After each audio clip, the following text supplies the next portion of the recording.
Line 3. Have you ever thought about going into space, Richard?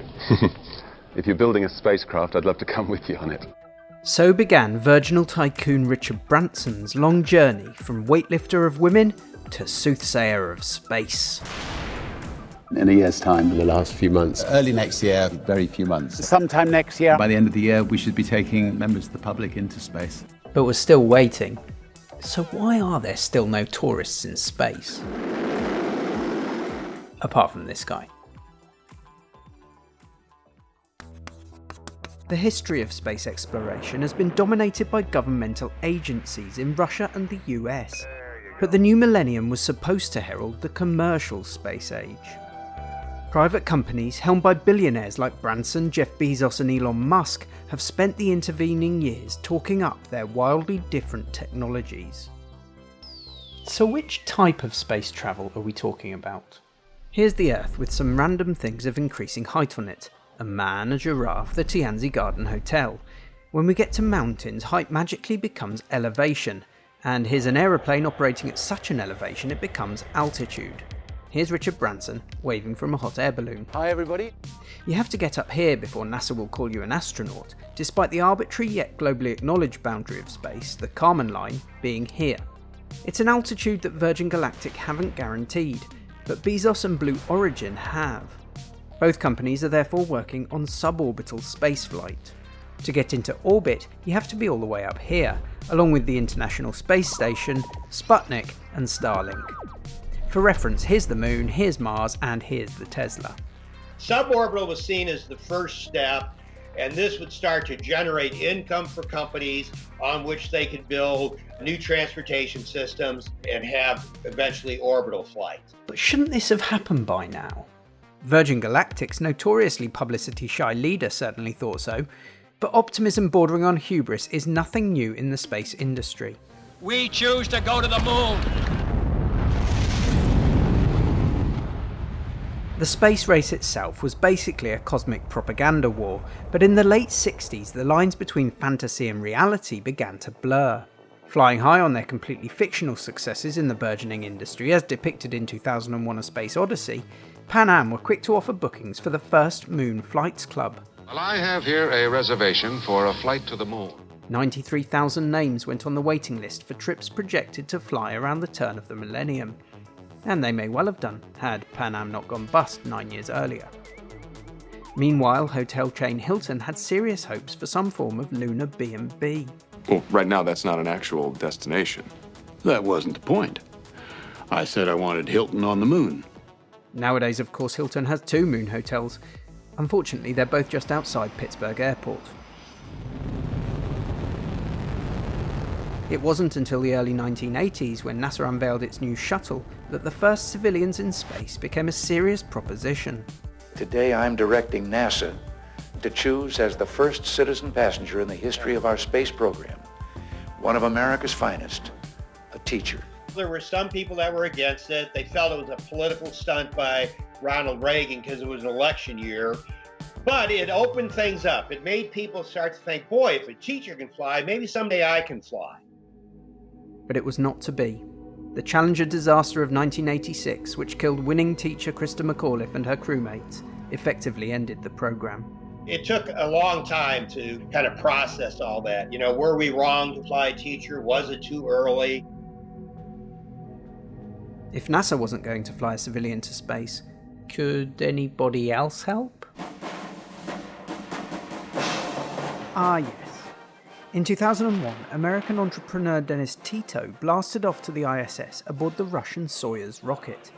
Dennis, how are you? How are you, Dennis? Here you had Russia, a communist country, getting into commercial space way before America was willing to do it.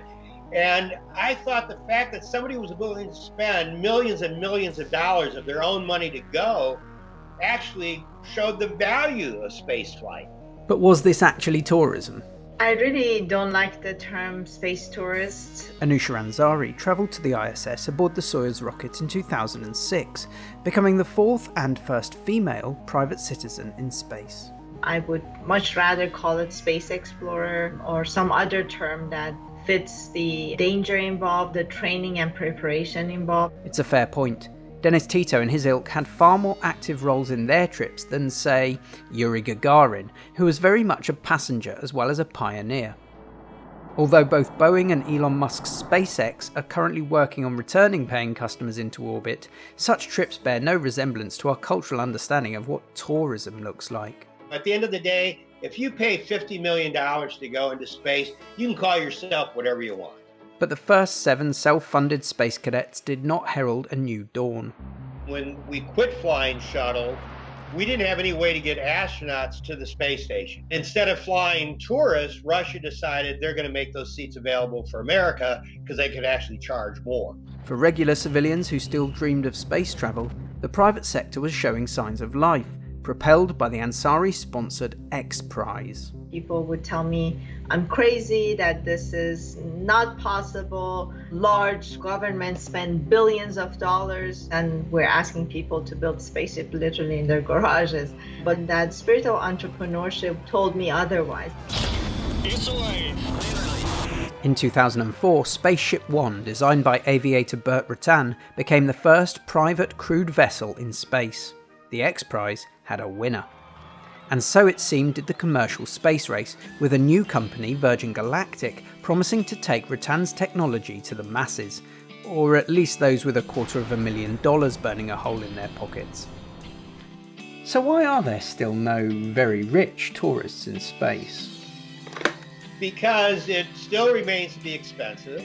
It's the technical challenges of making sure the vehicle can be reused and refurbished and turned around again on an economical basis, and that they're safe. Good evening. Virgin Galactic was hoping to turn tourists into astronauts within months, but today the project was dealt a serious setback. Flying to space is dangerous. It's taxing on the body. You're basically strapping yourself to explosives, but Virgin Galactic has been resisting that temptation to just start flying passengers and are doing a lot of test flights. Even once we start flying, what happens after the first accident? How will the public react? Will the companies be able to recover? But there are good reasons to think that we really might finally be on the cusp of something. Insert pandemic caveat here. NASA itself has pivoted to a more collaborative approach, declaring the ISS open for business in 2019. Among the first visitors will be a reality TV show winner, some Estee Lauder skincare products, and somewhat inevitably, Tom Cruise. With plans for a new private space station underway, NASA's return to the moon slated for 2024, and trips to Mars with SpaceX perhaps a little further away, this decade should finally see the commercial space industry achieve liftoff. In a certain way, the new propaganda is all this hype about space tourism, and it's going to grow old if we don't start flying next year. We should have a permanently occupied human base on the moon and send people to Mars. I sometimes wonder, do we hurt our own industry by over-promising and under-delivering? And I think that certainly has happened with space tourism.